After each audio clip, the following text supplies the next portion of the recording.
Everyone, সবাইকে আমি আজকে আমার বারান্দা বাগান দেখিয়ে দিচ্ছি। আমার বারান্দা বাগানে এই যে এখানে মরিচ গাছে কিন্তু মরিচ পেকে গেছে, আর কতগুলো মরিচ তুলে খাওয়া হয়েছে। আর এখানে একটা সিম গাছ রয়েছে, এই সিম গাছে কিন্তু সিম ধরেছে, আর অনেক সিম ধরেছে, সেগুলো আমি আপনাদের সাথে শেয়ার করছি। এই যে দেখুন কতগুলো সিম ধরেছে। এছাড়াও এই সিম গাছের বাইরেও কিন্তু অনেক ফুল চলে এসেছে, এগুলো আমি আসলে দেখাতে পারছি না। অনেকগুলো ফুল চলে এসেছে। আসলে গাছটা কিন্তু অনেক ছোট, বাট ফুল মোটামুটি ভালোই এসেছে।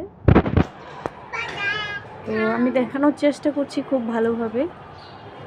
এই যে এই দিকটাতেও কিন্তু ফুল চলে এসেছে। হ্যাঁ, বাইরে থেকে দেখা যাবে কিনা, বাইরেও কিন্তু ফুল এসেছে, আমি দেখানোর চেষ্টা করছি।